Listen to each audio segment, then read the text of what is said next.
they folded. The other day, last week, we covered some unfortunate news about WIT Studios and Ascendance of a Bookworm. And I thought it was weird that a lot of people were talking about this anime, right? This anime, Ascendance of a Bookworm, because I'm covering it right now, and this is a very niche isekai that doesn't really have much motion. And it shocked me of like, why are people talking about it? Why is this making so much motion online?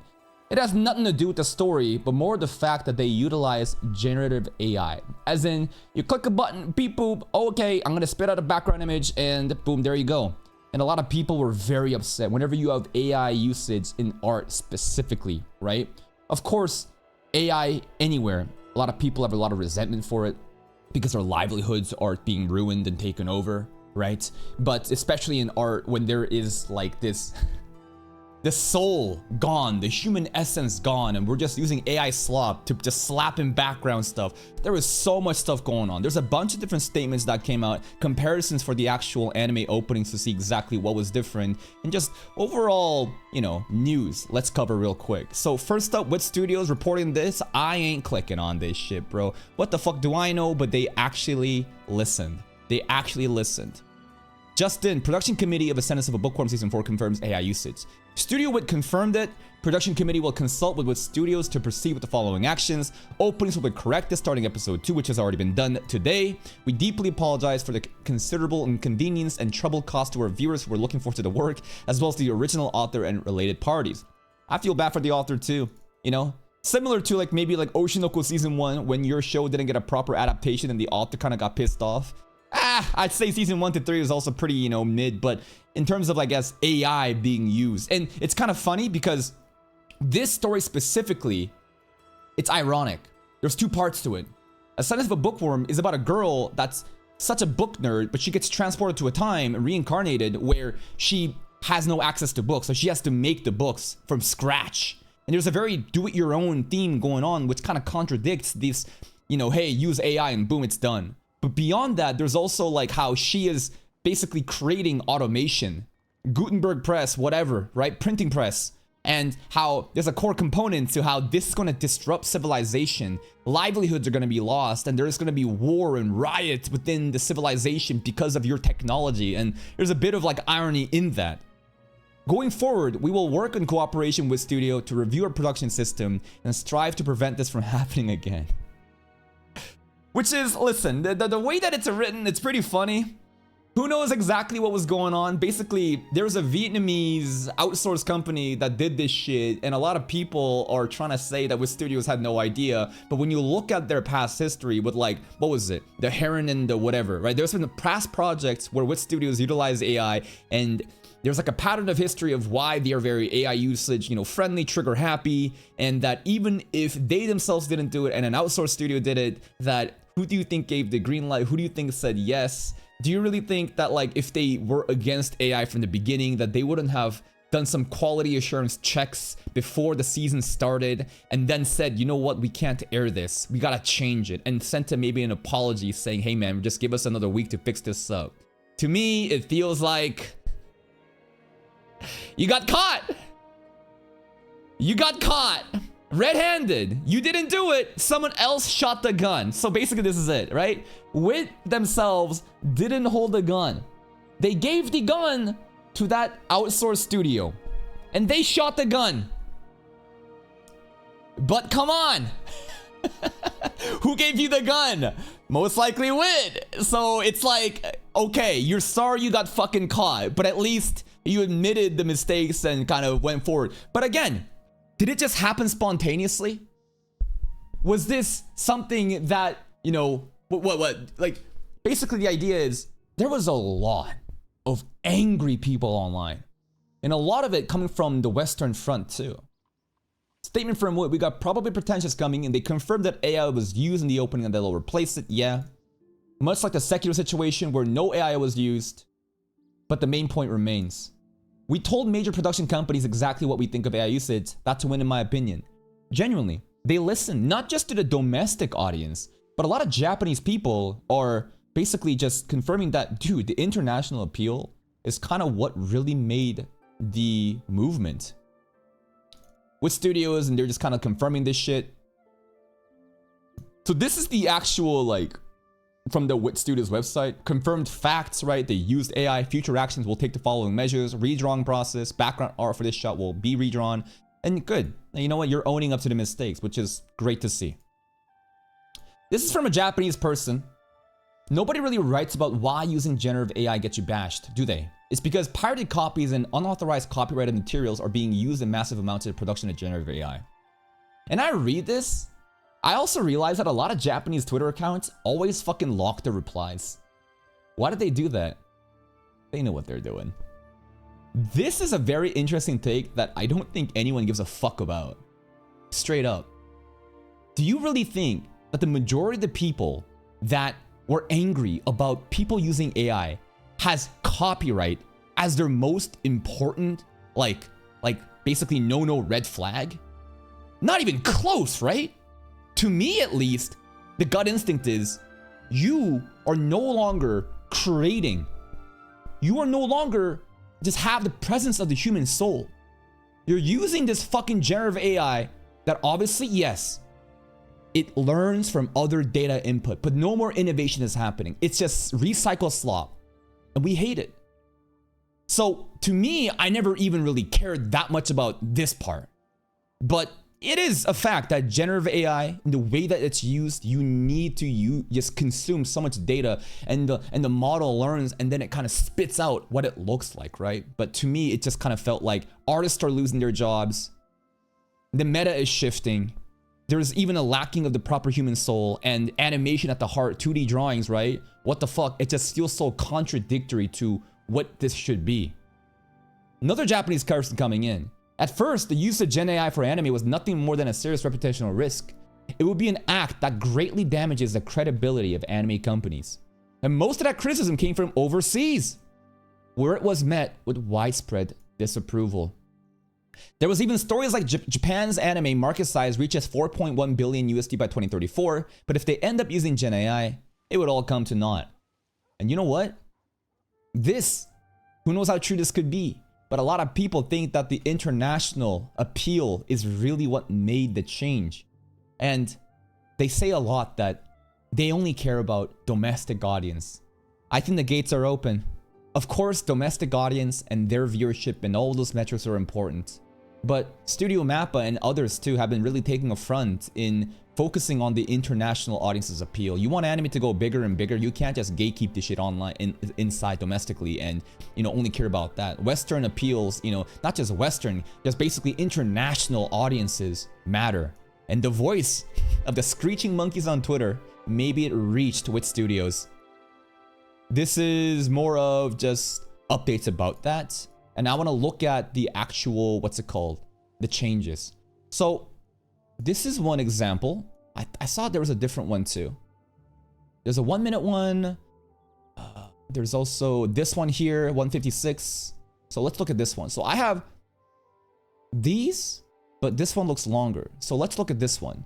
So this is the opening comparison of obviously last week, right? Last week versus this week. On the right-hand side is the AI. On the left-hand side is not the AI. So let's just quickly scroll over to see what the differences could be. That intro is just not the same at all, but of course in the intro, in the beginning of an opening, right? This is like basically the opening is about to start. This is the intro part. So like obviously this is not part of the opening. Don't worry about that. The book flips. Is the book flips the same? Oh my God, guys. So right there, background. AI with the chair. No AI here. They just removed everything in the background. There's a little bit of a mural painting. Okay. Got it. More background art. Less detail. Yeah, it's going to be rushed. You have to keep in mind, they only had a couple of days to revert this or change this. So people, like, I think a lot of people might see this example and look at how more filled and detailed the right side is and say, look, AI is way better. You guys cried about nothing and congrats. You made the poor animation studio and the staff who are so overworked, you know, work with this slop and now great. Are you happy about that? And that's some people gonna be saying about that shit. Over here too, background art. I actually prefer the left versus the right here. More colorful, right? Compared to this kind of, I don't know, it looks bland and muddy. Papa! Camille's ugly ass. I'm telling you, man, Camille's a chubby fuck. I don't see what mine sees in Camille. Dirk is cuter. Okay, this one is just, they just removed everything. They just painted this shit orange in the background. Not gonna lie, Gunther's fingers low-key look like AI here. You know what I mean? This part. And you know what? It probably has been impacted. I don't know. I feel like the finger here is kind of sus, but who knows, man. Lutz and Thule. I like the green. I do like the green over here. I do like it. Ferdinand? Mewing?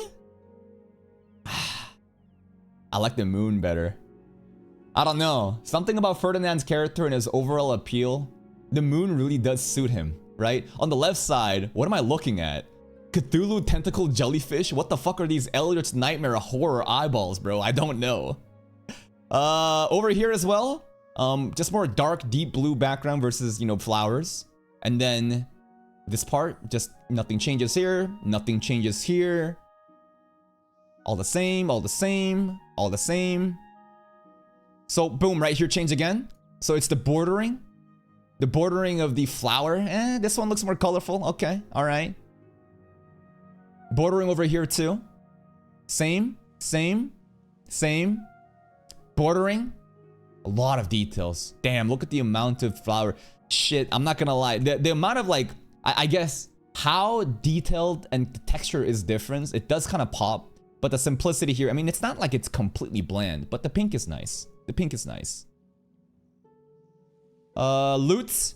I like this actually. Kind of pops more, the colors here. But in terms of like the overall blonde, beige color tones, maybe this matches more on the right-hand side. Okay. Siegfried? Sorry, I keep calling him Siegfried. All right, we got our daddy coming in, bro. What's going to go happen with him? I don't know. The dark blue, does it really match? I feel like the right makes it pop more compared to the blue. This is the same because there's nothing to change. Background art. Oh, this one kind of pops more, the gems. You know what I mean? The gems do pop more here. It's more colorful compared to the right. The bordering of the cards. Okay, new characters, that's pretty cool. Same, same, same, same, same. So it was just those background parts. All of this is the same. And the final one, surprisingly no difference. I thought the final one here as well would have some sort of like AI background usage, but I guess not. And then there's this. Okay, that's the differences. At the end of the day, again, is it really like that big of a deal? Again, right?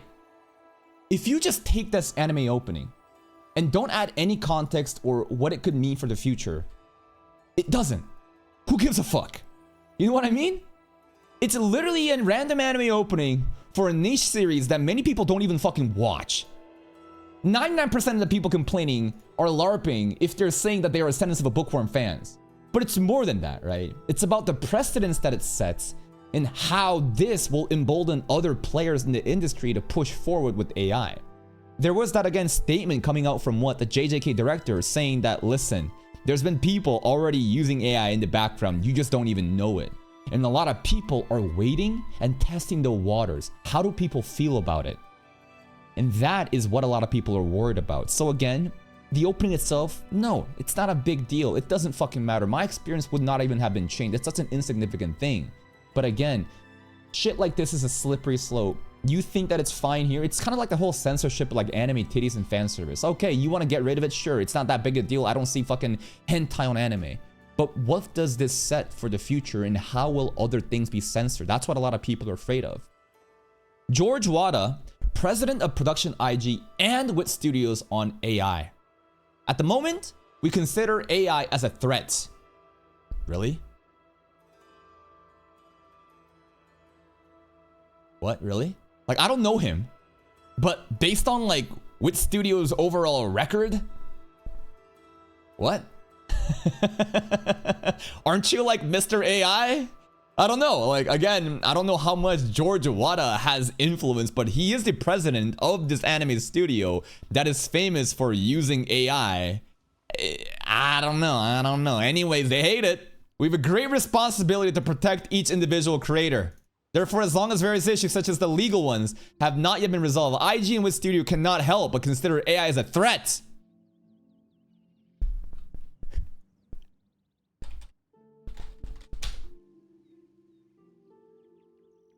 What was it?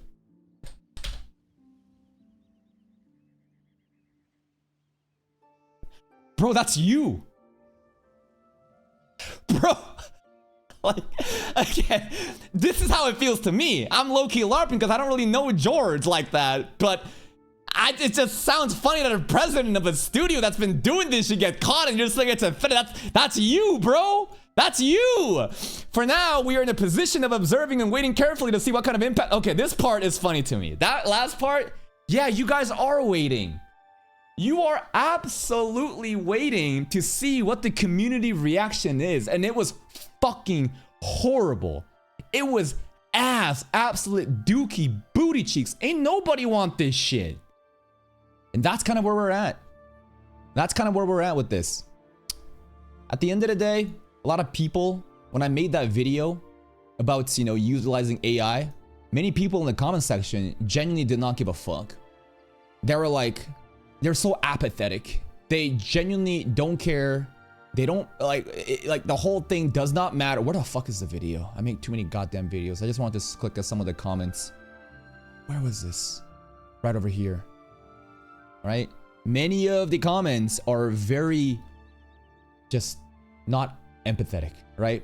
Some people are, you know, disappointed, but a lot of people, they just don't care. Many of them just don't give a fuck, and they're like, whoever, like whatever, does that really matter? I think a lot of people that's apathetic about this are just ignorant children that they are not really tapped in. You know, it's kind of like how kids don't care about politics and they don't vote, and it's just like, whatever, bro, just fucking move on, whatever. And then there's the other group of, you know, section that's just like, survival of the fittest. This technology will take over. If you don't learn to use it, you're gonna fall behind.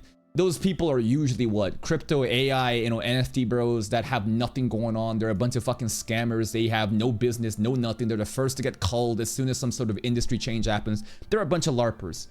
To me, at the very least, it's cool to see that international appeal actually mattered and that they folded to it.